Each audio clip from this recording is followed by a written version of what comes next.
Welcome to Stellar Sisters, the podcast where cosmic wisdom meets soul-enriching conversation. We explore astrology, human design, and the unique blueprint of your soul, helping you understand yourself on a deeper level.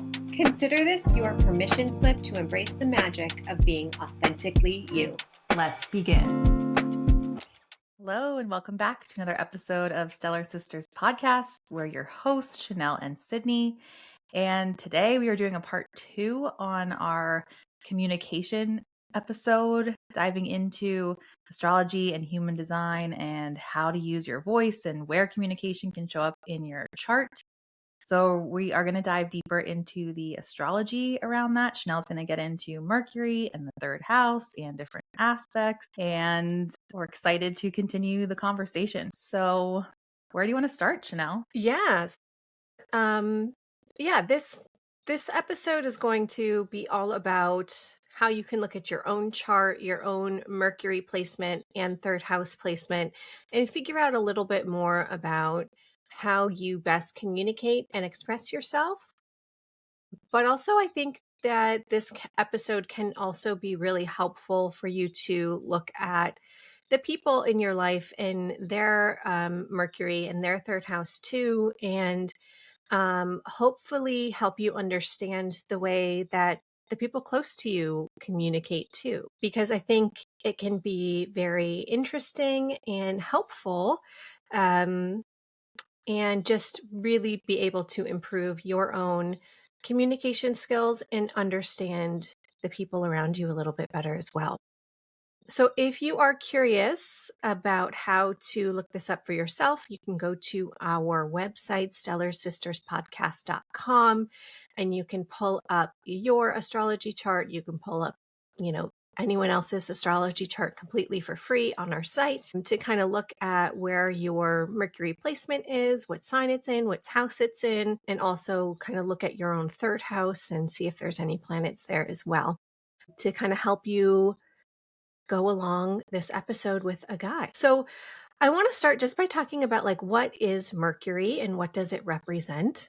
So Mercury is the planet that everyone says it's the planet of communication, and it is the planet of communication for sure. It represents, how we speak and write and teach and communicate with other people. Right. But Mercury, I think, is also represents our internal processes and how you process information.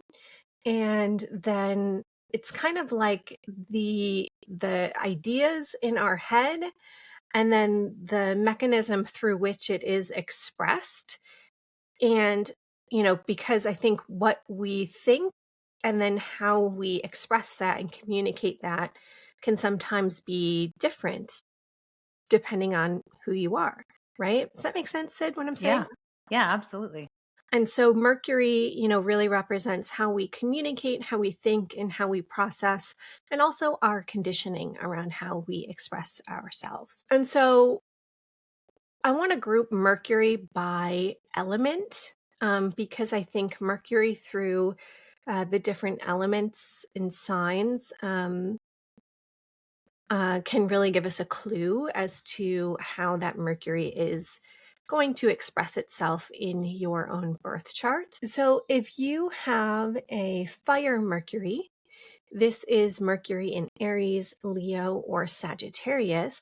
This is communicating and processing and expressing yourself very fast and instinctual and passionately. These are people who kind of speak first and think and process later. They just kind of blurt it all out. And maybe they can sometimes come off as blunt, but they're very honest people and just kind of getting their thoughts out there. And that's how they're meant to process and meant to communicate. People who just need to talk and get it out there. With fire Mercury signs. And I want to make a point to talk about Mercury in Sagittarius because that is Mercury in fall, because Sagittarius is ruled by Jupiter, and Jupiter is is the largest planet in our solar system. It's about thinking big and seeing the big picture, whereas Mercury is the smallest planet in the solar system, and Mercury is about focusing on the small details and on the little things. And so Mercury in Sagittarius, it's a special placement because these people like are really meant to focus on like the big picture thinking and big picture wisdom and philosophy and things like that. And so that can be kind of um, a trickier sign to have Mercury in, but because they're not supposed to be people that are focused on the details and the small little elements, but they're big picture thinkers. Does that make sense? Yeah, very cool. Yes. Okay. And let's talk about Mercury through the Earth signs. So the Earth signs are Taurus, Virgo, and Capricorn. And so a Mercury in an Earth sign is very practical, very grounded. They they tend to not overspeak or over communicate themselves. They communicate kind of like what needs to be said with no kind of fluff or extras. These are people who might do some internal thinking or processing before speaking or before sharing their thoughts and opinions. And I want to shout out Mercury in Virgo, especially because this is Mercury in its home sign. And so Mercury in Virgo is kind of the opposite of Mercury in Sagittarius. Mercury in Virgo is extremely strong. It's extremely analytical, extremely detail oriented and organized and well thought out. I think if you have this sign, probably a very articulate person, someone who is very thoughtful and purposeful in their communication style. The one hang up with Mercury in Virgo is sometimes it can be like tunnel vision into like the details and just kind of like spiraling into like smaller and smaller details about a certain concept. And sometimes it can be helpful to like pull back from that and see the forest through the trees with Mercury in Virgo, because Virgo can tend to just really see everything, especially everything that needs fixing or that can be organized better or that can be done better. So it can be your strength, but it can also be a point where you need to put a boundary up around that gift with Mercury Virgo. My daughter has Mercury in Virgo and she's 3.5, but she has always been a really early communicator, early talker, more so than other kids her age. She was trying to start speaking at like 3 months, and then her first word was mama, but then she quickly started saying dada a lot more. And it's just so funny because there's this Miss Rachel song that's like, can you say mama? And I would sing that to her, trying to get her to say mama because she just kept saying dada. And I would say, can you say mama? And she would go, dada.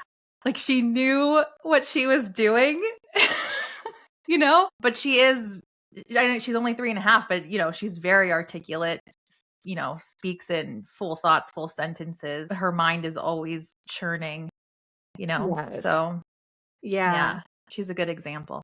Yeah, and she's a Virgo sun and Virgo Mercury. So she's got that double Virgo energy. Super interesting. Okay, let's talk about air Mercury signs. So the air signs are Gemini, Libra, and Aquarius. And Mercury in air is like goes very well together because Mercury in an air sign is very idea driven and curious and intellectual and verbal. Air signs love to talk and speak. And so, air Mercuries really kind of lean into that, loving the conversation and mental stimulation. And that's just very much air sign. The thing with air Mercuries is they can be sometimes like disconnected from their emotions or just like very much in their heads and thinking and processing. And it can take them a minute to maybe drop down into their body or their feelings and their emotions. And, air signs can really just, again, like I said, talk it through before they actually feel it. And I want to give a special shout out to Mercury and Gemini because Gemini is Mercury's other home sign. But Mercury in Gemini is different from Mercury in Virgo in that Gemini is all about connections, especially social connections. Whereas Virgo is more analytical and data driven. Gemini is more like the social butterfly and wanting to connect with other people. And yeah, that communication that way. I mean, that just makes so much sense if you just think of earth versus air. Exactly. Yes, exactly. And I do see a lot of Geminis who work in like media, who, work in broadcasting and things like that with Gemini because that's such a socially connected profession where Geminis thrive. Okay, and then lastly, we have Mercury in the water signs, which is Cancer, Scorpio, and Pisces. And this is communication and processing that is very emotional, very intuitive, very perceptive. These are kind of like the poets of the zodiac. Whenever I think of like water in a Mercury sign, I think of poetry that is speaking, that is connected to emotion, that is connected to the heart, that is beautiful, that is artistic.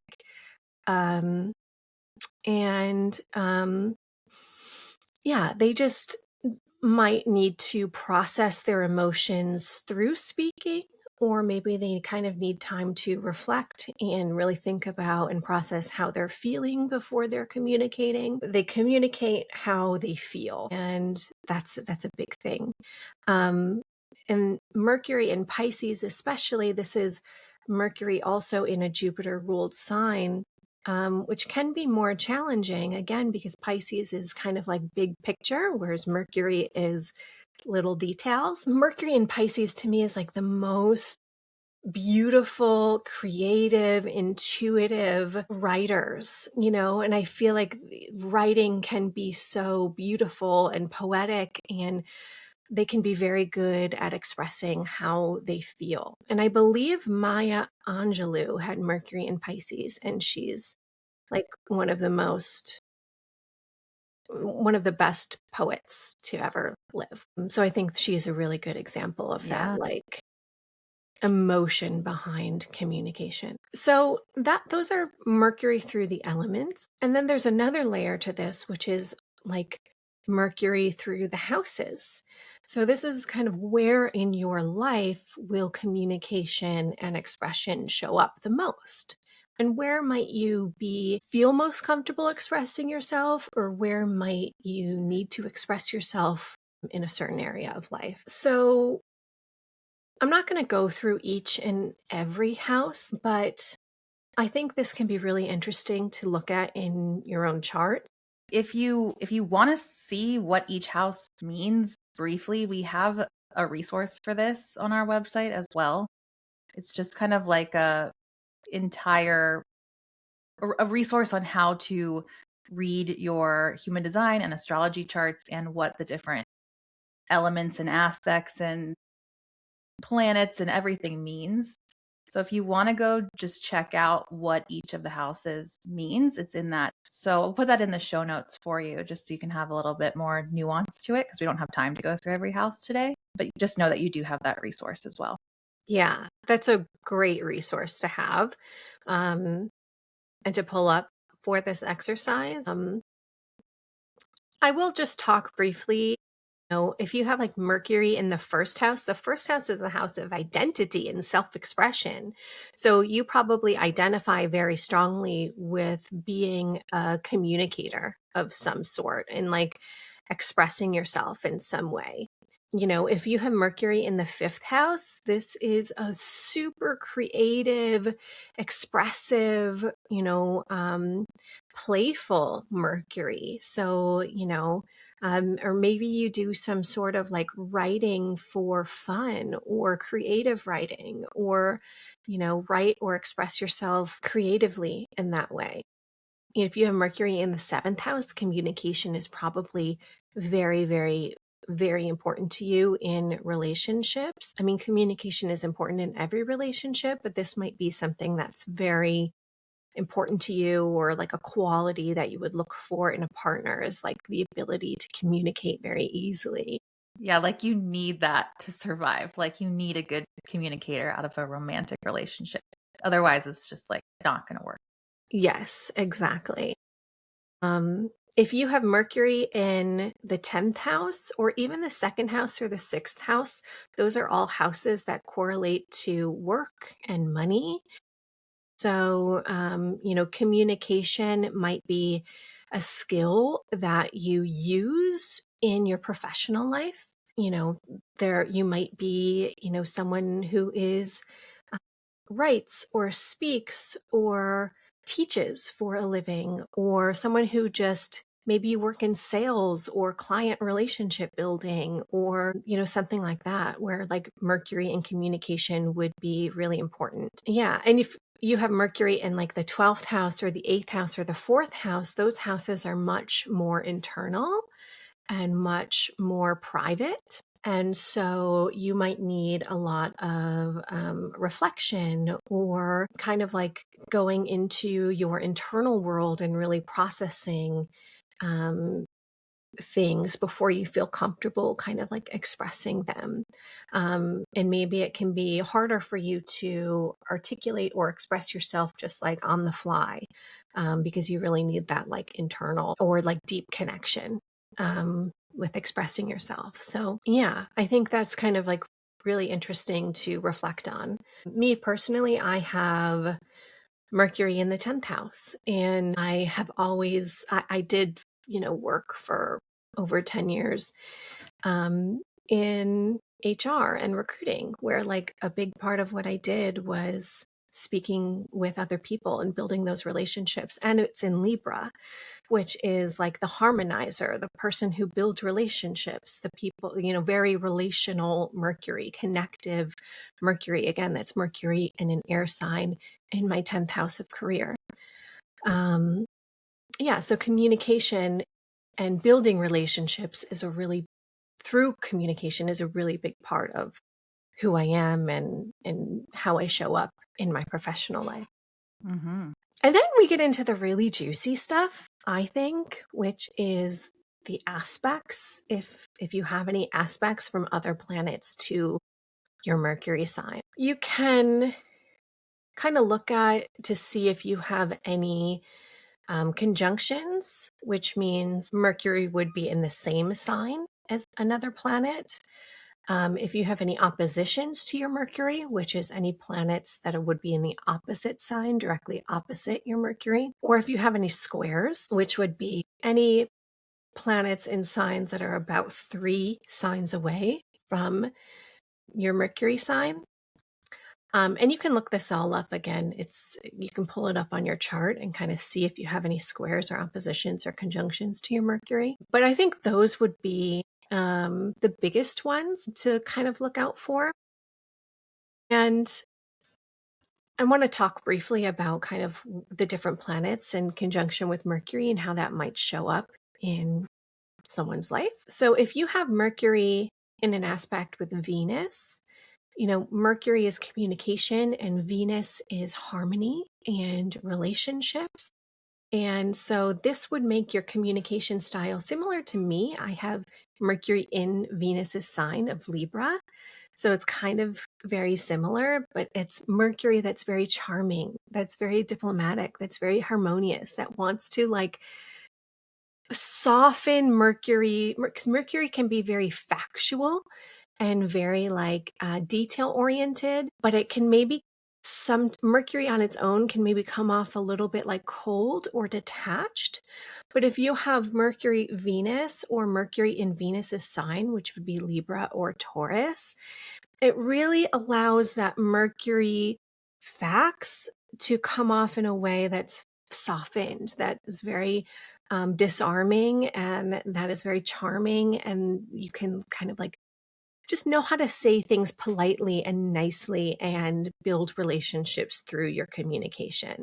The downside to this is like maybe you can sugarcoat things or, avoid conflict here. So that might be kind of something that you can think about with Mercury Venus as well. Now, the kind of opposite to that would be like Mercury Mars aspects. Or this could be Mercury in a Martian sign, which would be Scorpio or Aries. So these people are very direct and assertive, and their tongue can be their biggest weapon. Like I don't really want to get into an argument with someone with like Mercury Mars or Mercury in a Mars sign because they can like really cut you with their words. And I think sometimes Mercury Mars people can be very maybe impulsive and just kind of like blurt things out and speak and then are like, oh, why did I say that? We just had this just in the transits. Mars and Mercury were just conjunct recently. And I remember just my husband and I weren't agreeing, and Mercury retrograde as well. Like we weren't communicating right. And I just remember this is the first time I finally like caught myself and I was like, just don't even say anything right now because it's not going to be received. It's not going to be communicated the way you want it to be communicated. And like, just wait till tomorrow, wait for a few days. And Yeah. I finally was like, yes, I knew that this was happening. I caught myself and like crisis averted, Yeah, and that takes a lot of restraint, especially Yeah. when like you're going through maybe a Mercury Mars aspect in the sky or something like that, because Yeah. that can be times when you're like blurting something out that you don't really mean to say. Exactly. Yeah. So if you have an aspect like this, it can be beneficial to like pause and wait before you say something so you don't regret what you say. Mercury Jupiter aspects. So Mercury Jupiter people will be very big picture oriented. Mercury, again, is the small details, and Jupiter is way zoomed out, big picture. So these people might be very good at seeing the bigger picture or expressing the bigger picture that is kind of told through the details. These people can be very expressive. They can be very good storytellers, very animated. People with Mercury, Jupiter, there can be maybe this energy of like not being able to get your point across in a succinct way because Jupiter just is so big and amplifies things that Mercury Jupiter people can maybe like not know when enough words is enough words. They can struggle with. Experience that. I have Jupiter trine my Mercury. Okay. And, even though I do have Mercury in Capricorn, I do experience that. Like, I just feel like sometimes I have to keep talking or say the same thing in a different way, and then I have said the same thing in a different way 3 times. And it's like, okay, we get it, Yeah. Yeah, and that can be like the Mercury Jupiter, like a run-on sentence Yeah. kind of energy. Yep. Yeah, so it can be helpful maybe for these people to I have this too. I have Jupiter trine Mercury as well, which can be a good, very helpful aspect because you know how to say things in 3 different ways. You can like, think about, okay, how can I like say this again? Yeah. But also when have you said enough kind of thing. I think Mercury Jupiter people are like their voices are here to like really be heard in a big, loud, expressive way too. And they have a natural gift for communication. Mercury Saturn. So Saturn is the planet of boundaries and restrictions and challenges. And so Mercury Saturn people can sometimes struggle with communication, I think, especially in childhood or growing up. They can be very shy people. They can sometimes feel like blocked in speaking or very careful about the way that they speak. or communicate or express themselves. But I usually find that the older people get with Mercury Saturn aspects, the more they kind of grow into their own communication style. And Mercury Saturn can actually be such a beautiful gift, and that these people are very disciplined in what they say, and they say what they mean, and they can be very structured in the way that they communicate or express themselves, and not it can be the opposite of the Mercury Jupiter, and that like they can be very good at saying exactly what they mean, like in one sentence, you know. Mhm. They might Whereas Mercury Jupiter is like a run on sentence, Mercury Saturn is like, this is what I mean, with Yeah. no fluff, with no extras. And I think that can really be the gift of Mercury Saturn. And if you have, a Mercury Saturn conjunction, especially when you get to your Saturn return, I think a big part of your Saturn return will be about maybe coming into your voice and self expression more once you hit that first Saturn return around like 28 to 30. Yeah. So Mercury Saturn people can maybe have some challenges early on in being like shy. But I think Saturn always pays off in the long run. So the more these people work on their communication style, it can be a really big benefit for them in the long term. Mercury Uranus. Uranus is very unconventional, very different. So Mercury Uranus people are here to like express themselves in very unconventional, different ways.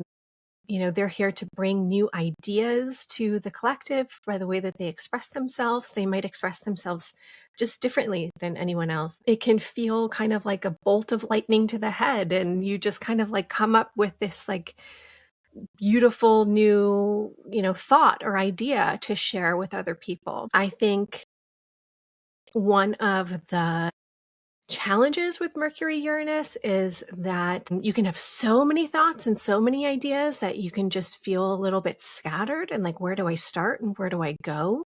So really being able to sit down and like channel exactly what you want to do or say or make a list or help kind of like direct that energy, because it can feel a little scatterbrained with Mercury Uranus, the like scatterbrain genius, who just needs a little bit of focus and direction to like get that out or get that executed. Mhm. Mercury Neptune is really interesting because this is kind of like the same flavor of having Mercury in a water sign. So again, Mercury is very analytical, very detail oriented, very factual, and Neptune is like dreamland and like creativity and intuition. So people with this combination can be extremely intuitive, actually. And like your daughter, Faye has this. She has Mercury in Virgo, which is a really strong Virgo placement, but it's opposite Neptune. And so, like, she kind of has this almost like best of both worlds, I feel like, where she is like very extremely um, analytical and detail oriented, but then also has this like burst of like intuition or imaginative quality to her, also, where she can kind of have more of an intuitive approach than the typical Mercury Virgo person. This just comes to mind because this just started happening. But when she was younger, instead of crying when she would wake up, she would just talk to herself, sing to herself in her bed. She would do it for like a half hour to an hour, like for a really long time. And recently, I'd say in the past couple months, she's realized that she can actually get out of her bed and like come into my room and wake me up. And, so she's just starting to get more of an imagination. And I think like shadows can be scary or whatever. Mm-hmm. But she always used to lay there and talk to herself and almost like look at her hands and play with her hands and almost look like she was like trying to catch something. Yeah. And the other morning she came in and she was putting her arms up into the sky and she was like, let's catch candy. And I'm just trying to ask her, like, what do you mean? Like, and I think she's like imagining like stars or particles or like in the dark in the morning when she's waking up. It's like part of her imagination. That just came to mind while you were talking. It's just so fascinating to me, you know? Yeah, definitely. Like she has this Mercury Virgo ability to like be really articulate, but then also bring in this like nuanced layer of emotion and Yeah. intuitiveness and imaginativeness. And yeah, I'd be curious to know how people with this like Mercury Neptune aspects, what their human design says about their communication and like intuition and like how those might be combined, because I think that's really interesting. But yeah, like I feel like this placement again can be a poet, can be someone who speaks with emotions, really speaks with how they feel, really connected to their emotions. Or Mercury Neptune also gives like fantasy writer, like people who were really good at writing fiction or something like that with that Mercury Neptune. Yeah. And I just want to say with the human design piece, it depends on if they have an open or defined spleen and where Mercury is in the human design chart, what gates is it lighting up? For instance, my daughter's personality sign, so like her Mercury when she was born in Virgo, it's in gate 6 and that's in the solar plexus. And I think it's helpful not to get caught up in all the 64 gates because it's so much to remember. But if you can just kind of look at the chart and see, okay, which center is my Mercury in, that can tell you a lot. Like, is your Mercury in your head or your spleen or the heart or the throat, or hers is in her solar plexus. So it's about communicating her emotions in some way. There's the connection. Yeah. Yeah. It's very interesting. Yeah. I love that. And then lastly, we have Mercury Pluto.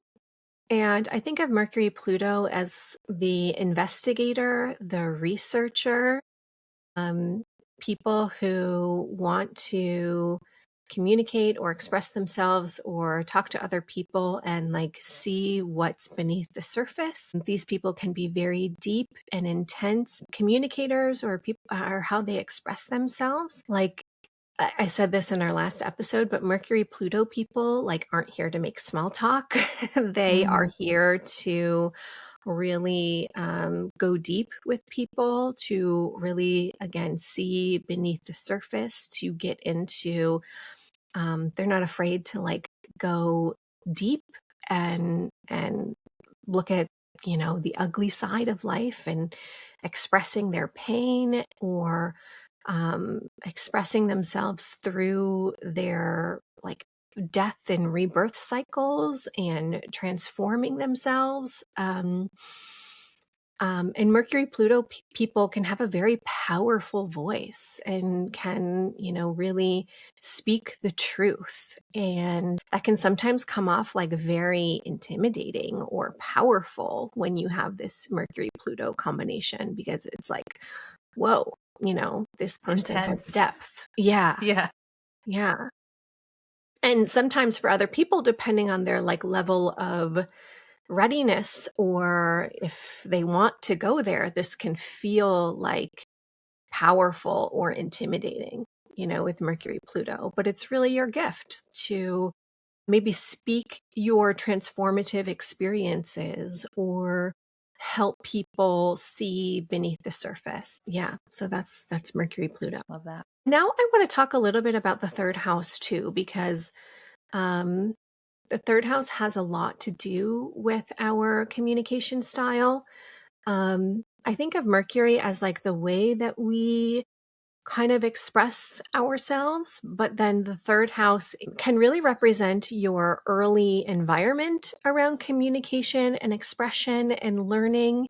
And so that can have a really big impact on the way that we do express ourselves. So the planets that are there in your third house can really be like the lens through which your Mercury sign can express itself. So say you have like Mercury in Aries, which is really like loud and bold and just speaking unfiltered. But maybe in your natal chart you have Saturn in the third house, and maybe you don't resonate with that Mercury in Aries so much, because that Saturn in the third house, maybe there was some sort of like obstacles early on in your life that led you to be more shy or have more challenges with like learning or self-expression. And so that might be something that you had to work through first in order to kind of get to that more bold communication style.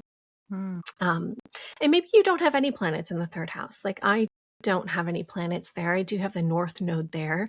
And that's fine too. That doesn't mean that you're not a good communicator. It doesn't mean that you don't know how to communicate. It just means that like, okay, third house, isn't maybe a huge house of emphasis for you in your life. But you know what's so interesting? I've never put this together about my own chart, but just you speaking this now. I have Sagittarius on for my third house, ruled by Jupiter, and my Jupiter is in my eighth house, so a bit more internal. And just deeply resonate with being just such more of a shy child and not wanting to communicate with people. And I have Mercury in my fourth house, and I think that Sagittarius, I don't have anything else there, but it is ruled by Jupiter, and it is a Sagittarius on my third. And I'm just putting it together now. I think that had an influence on how I was as a child. And even through college, we had to, one of the credits you have to take is like that public speaking course, I remember that class. I got out of that class because I did it in French. I minored in French, and I was so scared to take that public speaking course. Like it just seemed like the worst thing that I could ever go do. And I got out of it by taking it in French. I don't know why that was easier. It's kind of the same thing where I sing. I find it easier to sing in front of people than it is for me to give speech. Yeah. But now we have a podcast. So this I find to be easier. But yeah, it's just really interesting how that shows up. Yeah. Yeah. And you do have Mercury, Saturn co-present. They're not exactly conjunct because I think That's they're true. pretty far apart. Yeah, they are. But you do have Mercury, Saturn both in Capricorn, and you have Neptune and Uranus there. So you got a lot going on. But yeah, that is really interesting. And when I took that class, I never minded public speaking at all. And I did my high school announcements in high school. Like I was the person who got on the loudspeaker and said the announcements to the whole class. And that never bothered me ever. Wow. And I have a very public Mercury in my 10th house. It's trine Jupiter in my 6th house. So yeah, I don't have any harsh aspects to my Mercury. And public speaking is I don't love public speaking. I think more as I get older, I'm like, oh gosh. But when I was younger, it was not even, I didn't care at all. Yeah. Yeah. So if you kind of look at your third house ruler, so I have Pisces on my third house. Pisces is ruled by Jupiter. My Jupiter's in Gemini in the 6th house. So Gemini is the house, or Gemini is the planet that rules communication, and so that maybe also gives my communication, what I was saying, it's not as restricted, maybe. But yeah, were you allowed to speak freely? Did you feel heard? Did you have to fight to be understood? It can really talk about your early school experiences, or were you listened to? The third house can also have to do with siblings and sibling dynamics. And so, yeah, any planets there can sometimes speak to that. So again, I think Saturn in the third house is similar to that Saturn Mercury aspect where you can be very shy. You can be very cautious about the way that you speak. It can be very slow to warm up for you to feel comfortable to express yourself. Maybe you had a more difficult time in school in your, in your early learning environment. Sometimes Mars there too can feel a little bit difficult, or can feel like an argumentative environment, or can just kind of maybe represent more challenges there. Neptune in the third house can maybe cause like some confusion around, speaking or communicating, or it can sometimes feel like when you're expressing yourself, it's not landing with other people. But this again can also create like a beautiful opportunity for emotional self expression with Neptune there, in a very creative and intuitive way of self expression.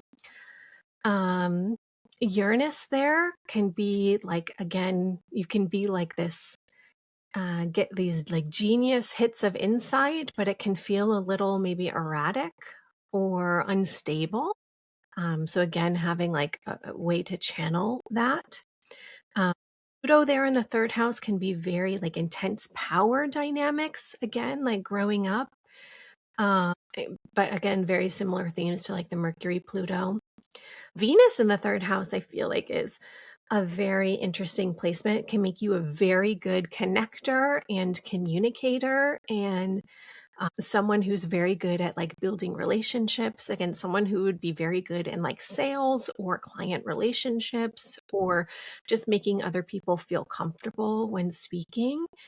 And then Jupiter there, I think Jupiter is one of the most positive placements that you can have there in the third house, because that can really encourage expression. It can really symbolize like, you have a thirst for knowledge, and can really give you a leg up, or like luck, or an interest in learning and communication, with Jupiter in the third. So that can be a really interesting way to just kind of like look at that and your early environment, and how your Mercury placement can be kind of seen through the lens of your third house. And I thought it could be fun to look at just a couple of quick chart examples. Yeah, let's do that. Okay, so this is the chart of Chris Brennan, who is a famous astrologer. He's probably one of the most well-known astrologers of our age, and he has a podcast which I love. It's incredible. It's called the Astrology Podcast. And I thought he was a really interesting example of someone with Saturn conjunct Mercury, um, because he self describes himself as being a very shy kid, as someone who, you know, was like kind of kept to himself. But as he got older, he talks about how he kind of came into a 10th house perfection year when he was about 9 years old. And you can see he has a Sun and Pluto and Saturn and Mercury all in Scorpio in the 10th house. And he like ran for like student council president, and really kind of started to come out of his shell. And obviously that Saturn Mercury placement didn't hinder him too much, because he has probably the most successful astrology. I mean, I don't know what the stats are, but he has a super successful astrology podcast where he speaks and communicates for a living. And you can see that that Saturn Mercury really like maybe presented itself as a challenge when he was younger. But now as he's older, that Saturn has allowed him stamina and longevity in the way that he uses his Mercury to communicate in his career. And I think he has his podcast episodes are like usually minimum 2 to 3 hours. Yeah. I mean, I've seen podcasts episodes for him that have been like 8 hours long. Yeah. And I think that speaks to that Saturn Mercury, where he has the stamina to speak and communicate for a very long time. Whereas like, someone with like a Mercury Mars would be like short bursts and impulses, and then like maybe needing to like reset and recoup. He also wrote a whole book, which is very Mercury, oriented around Hellenistic astrology, and he has the discipline and stamina to like research that and write. I mean, it's a thick, dense book on, ancient astrology. So you can see how that like Saturn placement really benefited him in his ability to write. And so I just think that this is a really like fascinating example, and shows that like, yeah, even if you might have like more difficult aspects to your Mercury, you can always use that to your advantage to grow and learn. And he's just such a perfect example of that. You wouldn't think someone with Saturn conjunct Mercury would be a podcast host, but like Right. it benefited him so much. Yeah. I love this example so much.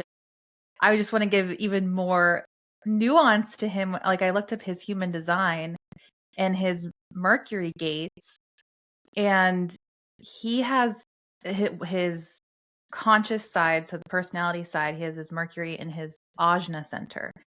And, you know, and he has gate 43, which is the gate of insight. And it's literally like wanting to explain and organize and make sense of things mentally, understanding and interpreting things that others might not, and he's doing that within his astrology podcast all of the time. And then he has his other Mercury gate in the heart center. So like you were just saying, this is just another aspect where he has his heart center undefined, but he has a gate there defined by Mercury. So he has access to like the willpower there to keep talking and communicating. He literally has Mercury there. It's just That's like so spot on. fascinating. Yeah. Yeah. And he has a lot of other things going on in his throat center that just make him a good speaker, a good communicator. So he's a great example for this. Yeah. I love that. I love that so much. One of the other examples I have is Oprah. And Oprah actually has the Sun and Venus and Mercury all in the third house. So the third house is obviously the house of communication, but she has the Sun at 8 degrees, 59 minutes of Aquarius, and she has Venus at 8 degrees and 51 minutes of Aquarius. So this is a Venus cazimi in the third house, and a cazimi aspect is a special aspect where a planet is within 1 minute of the sun, and it gives the planet kind of extra strength in its significations. Oprah is someone, again, who has this Venusian quality to her communication where she is really able to disarm people, make people feel comfortable. She's able to build relationships quickly.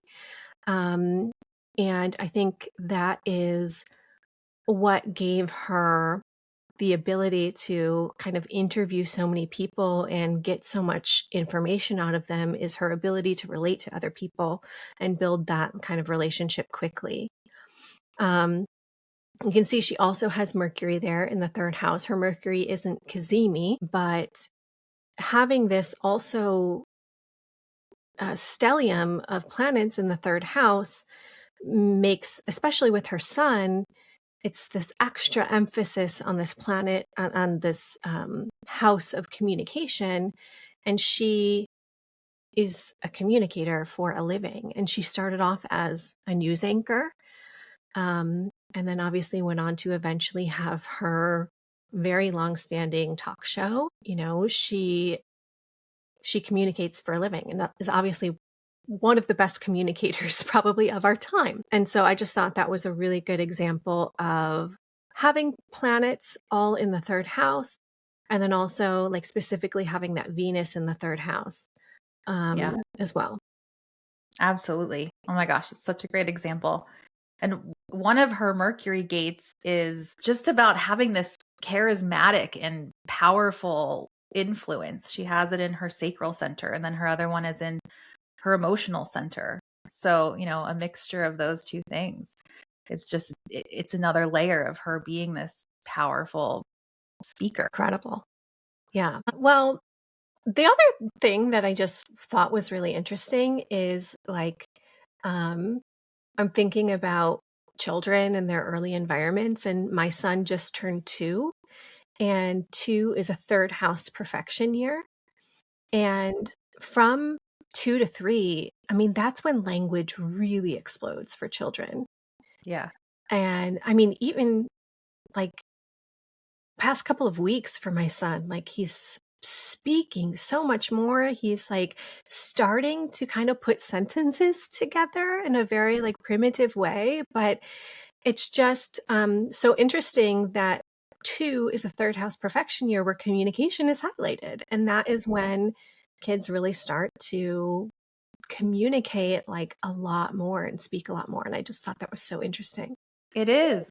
I also find that during Mercury retrogrades, my daughter might be waking up more or just processing things more. And then once it's over, it's like new level unlocked.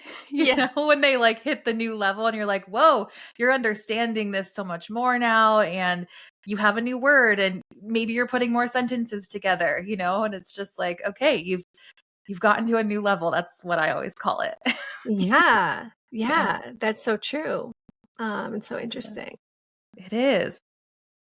But yeah, I mean, it's just so interesting to look at all of the different aspects in the birth chart. And yeah, let us know if anything resonated with you or what placements you have and how that shows up in your life. I'd love to hear about it. Yeah, we'd love to hear it. And just remember that you can go and you have these resources to look up your own chart and our little guide for kind of interpreting your own chart.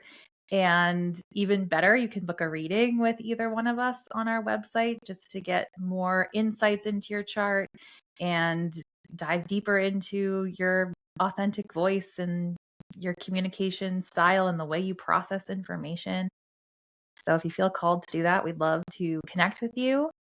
And thank you so much for being here and listening. And if you can, give us a 5-star review, share it with a friend. That always helps us. And thanks for listening. See you next time. Bye.